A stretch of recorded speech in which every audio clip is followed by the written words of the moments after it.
तो वो हीरा बन जाता है। उसी प्रकार से आप लोग भी सरकारी स्कूल से निकल के आए, और हम सब लोग अधिकतर मुझे लगता है यदेंद्र भी सरकारी स्कूल से ही होंगे। बहुत सारे लोग जो है आप देखेंगे कि हम लोगों की सरकारी सेवा में भी, जो भारतीय प्रशासनिक सेवा या और भी जो बड़ी सेवाएं हैं, उसमें सभी सेवाओं में ग्रामीण परिवेश से निकल के आने वाले बच्चों का काफ़ी ज़्यादा संख्या में रहता है। ऐसा नहीं है कि कोई बहुत बड़ी स्कूल से, कोई पब्लिक स्कूल से पढ़ने ही वाले लोग जो है इन सेवाओं के टॉपर होते हैं या इस सेवा में आते हैं। आप जैसे ही ग्रामीण परिवेश से या सामान्य परिवार से आने वाले लोग भी बहुत सारे, और हम लोग तो है, मैं तो कम से कम हुई। मैं एक ऐसे सरकारी स्कूल से पढ़ा हूँ जहाँ पे हम लोग कमरा भी नहीं हुआ करता था। उसमें कभी धर्मशाला में इस रूम से इस रूम में शिफ्ट हो रहे हैं, जो बोर्ड हुआ करता था उसको हम ही लोग उठा के रखा करते थे।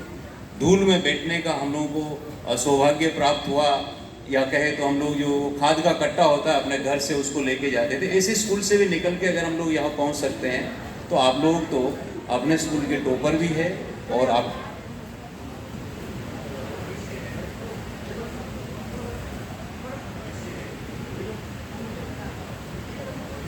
उज्जवल है, आपका भविष्य उज्जवल है। इसीलिए मैं अनुरोध यही करूंगा कि आपको जो सफलता मिली है ये बहुत सौभाग्य की बात है, लेकिन इसको संजो के रखना चाहिए। जैसे डीडीसी साहब ने बताया कि सिर्फ एकेडमिक अच्छाई से काम नहीं चलता है, हमें परफेक्ट बनना चाहिए, हर क्षेत्र में आगे बढ़ना चाहिए। और अगर ओवरऑल हम लोग अच्छे तरीके से रह सकते हैं, हर फील्ड में एक्सेल कर सकते हैं, तभी हम एक अच्छे नागरिक के रूप में या अच्छे किसी भी सेक्टर को जिसको आप जाना चाहते हैं उसको आप उसमें एक्सेल कर सकते हैं। दूसरा, जो अभी 10वीं से जो बच्चे पास हुए हैं उनके लिए भी, या दूसरे 12वीं से भी जो बच्चे हैं, आप हर जगह एक तरह से एक ऐसे मोड़ में आके खड़े हो जाते हैं जहां आपको निर्णय लेना होता है कि अब क्या करें, आगे कैसे जाएं। 10वीं वाले बच्चे, उनके माता पिता से मैं और ज़्यादा अनुरोध करूंगा कि अधिकतर कई बार हम लोग अपनी माता पिता जो अपने अरमान बच्चों पे थोपने लग जाते हैं कि नहीं हम तो इंजीनियर बनाएंगे, कि डॉक्टर बनाएंगे, कि यही बनाएंगे, जबकि बच्चे का मन कर रहा होता है कि वो कुछ और बने।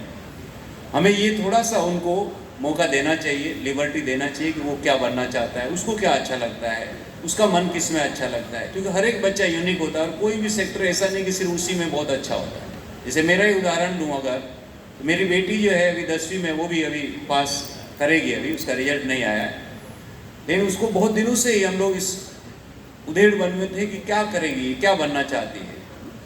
8वीं 9वीं के बाद से ही हमने उसको मौका दिया, एक्सपोजर दिया उसको कई जगह की, इंजीनियर बनने की, नहीं इंजीनियर नहीं बनना है। डॉक्टर, उसकी बड़ी बहन जो है वो डॉक्टर का तैयारी कर रही है, अभी हुआ नहीं है उसका, लेकिन वो नीट का तैयारी कर रही थी, नहीं इसको भी देखे कि इसको भी मुझे नहीं करना है, तो फिर करना क्या है। बहुत सारे ऑप्शंस उसमें से एक्सप्लोर किए, उसके बाद में उसको लगता है कि नहीं मुझे वकील बनना है।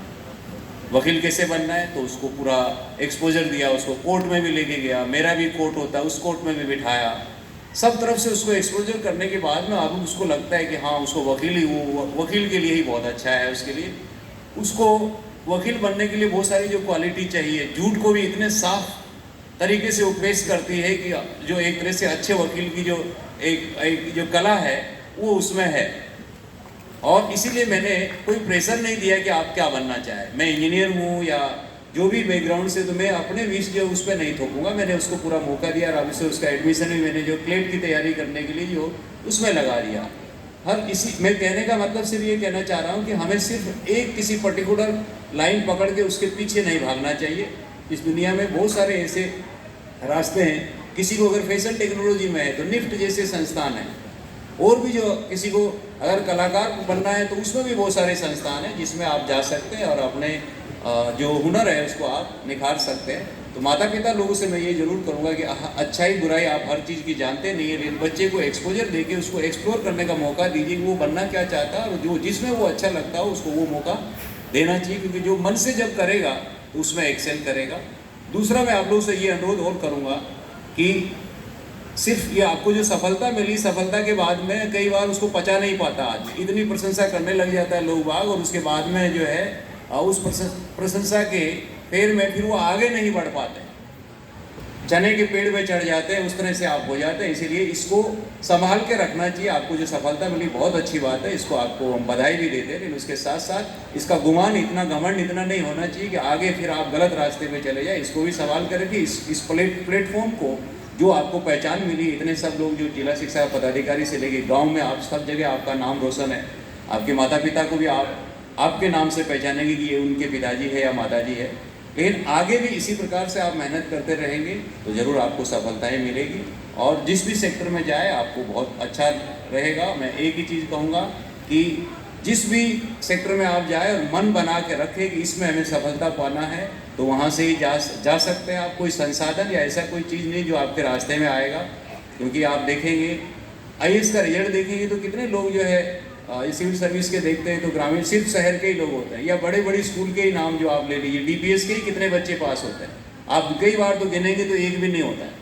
जबकि हमारे ग्रामीण परिवेश की जो बहुत सारी सरकारी स्कूल के बच्चों की संख्या काफ़ी ज़्यादा होती है। उनका बैकग्राउंड देखेंगे तो बैकग्राउंड, मैं आपको यही कहना चाहूँगा कि सिर्फ बैकग्राउंड से, पैसे की कमी से, बहुत सारी चीज़ों की वजह से आपको ऐसा नहीं है। जो सर ने बताया हितेंद्र ने कि सरकार की बहुत सारी कल्याणकारी योजनाएं तो हम कहते हैं कि माता के गर्भ में जब बच्चा आता है वहाँ से लेके इंसान जो इस दुनिया से विदा हो जाता है उसके बाद तक सरकार की जो योजनाएं, हर फेज में योजनाएं। आप जैसे अब 10वीं से पढ़ने जा रहे हैं तो आगे इन्होंने बताया कि आपके KYP सेंटर है, ट्रेनिंग सेंटर है, लोन देने का भी व्यवस्था है, मेडिकल या किसी और भी प्रोफेशनल कोर्स में हो जाए तो आपको सरकार का लोन देने का भी प्रावधान। तो उन सबका आप सदुपयोग करें, और आप जो भी जिस प्रोफेशन में जाना चाहें उसमें आप अच्छे से काम करें, और एक अच्छे नागरिक के रूप में आप अपना काम करें। इन शुभकामनाओं के साथ आप सभी लोगों को धन्यवाद, और आपको भी बुलाने के लिए बहुत बहुत धन्यवाद।